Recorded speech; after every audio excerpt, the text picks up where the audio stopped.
303 కోట్లు కంటోన్మెంట్ పునరుద్ధరణ అభివృద్ధి వంటి తదితర చెప్పారు. ఈ అంశాన్ని కంటోన్మెంట్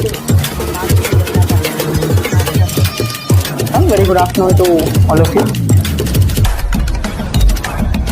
చిన్న కంటోన్మెంట్ బోర్డ్స్కి ఏమో 10 కోట్ల నుంచి 25 కోట్ల రూపాయలు ఇవ్వడం జరిగింది. మనది వస్తున్న ఎలక్షన్ టైంలో వీరు మాటలకే డబుల్ ఇంజన్ అని చెప్పడం కానీ ఇప్పుడు మీరు ఎంపీ అయినప్పటి నుంచి 1 రూపాయి కూడా కంటోన్మెంట్ కి రాలే. సికింద్రాబాద్ కంటోన్మెంట్ కు అన్యాయం జరిగిందని ఎమ్మెల్యే శ్రీ గణేష్ ఆవేదన వ్యక్తం చేశారు.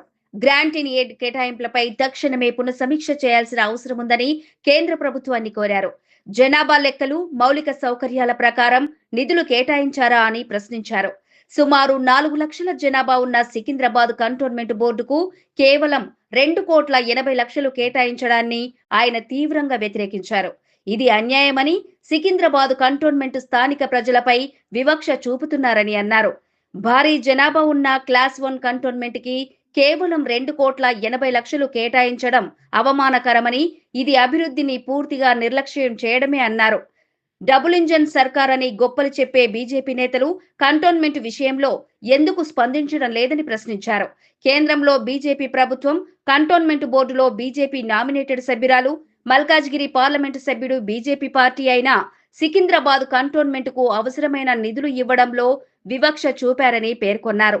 50,000 జనాభా ఉన్న చిన్న కంటోన్మెంట్లకు 6 కోట్ల నుండి 25 కోట్ల వరకు కేటాయించిన కేంద్రం అసమానత, రాజకీయ పక్షపాతం ఉన్నట్లు చూపిస్తోంది అని అన్నారు.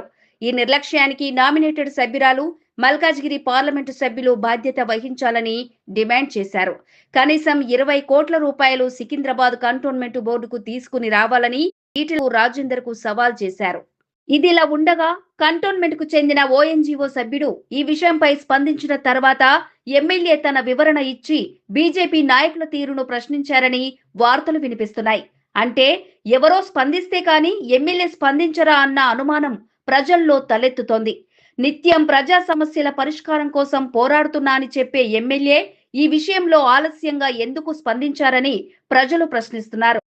నమస్కారం.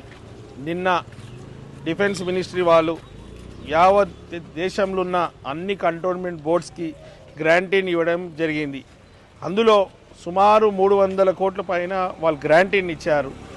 మనది మొత్తం ఎంటైర్ దేశంలో సికింద్రాబాద్ కంటోన్మెంట్ బోర్డే హైయెస్ట్ జనాభాతో కూడిన కంటోన్మెంట్ బోర్డు. మిగతా కంటోన్మెంట్ బోర్డ్స్ అన్నీ 50,000 నుంచి 1,50,000 దాకా జనాభా ఉంది. కానీ ఇక్కడ గ్రాంటీన్ ఎయిడ్స్లో తక్కువ కంటోన్మెంట్ బోర్డ్స్లో ఉన్న జనాభాలు ఏదైతే ఉందో అక్కడేమో 10 కోట్ల నుంచి మీరేట్లో సుమారు 20 కోట్ల రూపాయలు ఇవ్వడం జరిగింది. ఆగ్రాల 25 కోట్లు ఇవ్వడం జరిగింది. జలంధర్కి వస్తే 10 కోట్ల రూపాయలు ఇవ్వడం జరిగింది.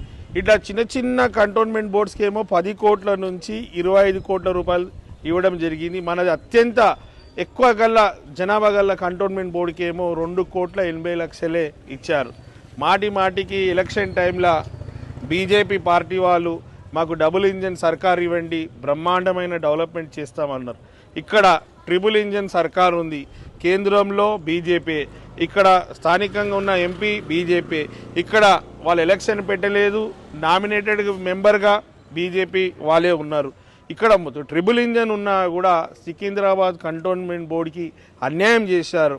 4.5 లక్షల జనాభా ఎక్కడ, 1,00,000 జనాభా ఎక్కడ, వాళ్ళకి 25 కోట్లు, మనకు 2,80,00,000 ఇవ్వడం దురదృష్టకరం.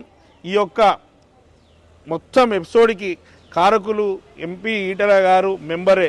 వారికి మన కంటోన్మెంట్ ప్రజల మీద ప్రేమ ఉండుంటే వారు ఎప్పుడైతే గ్రాంటీన్ ఎయిడ్ వస్తుందో అప్పుడు వారు కూడా కేంద్రంతో మాట్లాడి కేంద్రంతో కూడా బాధ్యతని ప్రధానమంత్రి గారు కావచ్చు, డిఫెన్స్ మినిస్టర్ గారు కావచ్చు, దేశంలో ఉన్న అన్ని కంటోన్మెంట్ బోర్డ్స్ని సమానంగా చూడాలి. ఇక్కడ కూడా అనేక సమస్యలు ఉంది, అనేక అవసరాలు ఉంది. ఎన్నో సంవత్సరాల నుంచి ఇబ్బంది పడుతున్నారు. మొన్న గౌరవ ముఖ్యమంత్రి రేవంత్ రెడ్డి గారు ఆ 303 కోట్లు ఇవ్వకుంటే ఈరోజు మనకు డ్రైనేజ్ సమస్యలు పరిష్కారం అవడానికి ఈ నాలలకు ఎంతో కష్టమయ్యేది. వారు డ్రైనేజీలు నాలలు చేస్తున్నారు. ఇంకా మనకు డ్రింకింగ్ వాటర్ ఇష్యూలు కావచ్చు, రోడ్ల ఇష్యూలు ఇంకా అనేకం ఉంది. కాబట్టి వీళ్ళు నా ఒక డిమాండ్ ఎంపీ ఈటెల గారికి, కేంద్ర ప్రభుత్వానికి మాకు కూడా 20 కోట్ల రూపాయలు గ్రాంటీన్ ఎయిడ్ ఇవ్వాలి. మీరు ఒక పక్కకు సర్వీస్ ఛార్జీలు ఇవ్వరు, మరొక పక్క గ్రాంటీనేట్లు ఇచ్చినా కూడా దాంట్లో కూడా మాకు అన్యాయం కాబట్టి దీన్ని తీవ్రంగా ఖండిస్తూ రానున్న రోజుల్లో నేను కంటోన్మెంట్ ప్రజలకి యావత్ తెలంగాణ ప్రజలకు విజ్ఞప్తి చేస్తున్నా. ఎలక్షన్ టైంలో వీరు మాటలకే డబుల్ ఇంజన్ అని చెప్పడం కానీ ఇప్పుడు చేతులకు వస్తే అన్యాయం చేస్తున్నారు మన రాష్ట్రానికి. రాష్ట్రంలో ఒకటే కంటోన్మెంట్ బోర్డు ఉంది, ఆ బోర్డుకు కూడా వీరు 2,80,00,000 ఇవ్వడం దురదృష్టకరం, చాలా బాధాకరం. వీరు తీవ్రంగా ఖండిస్తూ నేను డిమాండ్ చేస్తున్న ఈటల రాజేందర్ గారిని, ఎంపీ గారిని, వీరు పోయి ఢిల్లీలో కూర్చొని మనకు కూడా ఒక 20 కోట్లు తీసుకురండి. మీరు ఎంపీ అయినప్పటి నుంచి ₹1 కూడా కంటోన్మెంట్కి రాలే, కనీసం దీని ద్వారా మీరు తీసుకొస్తారని ఆశిస్తున్నాను.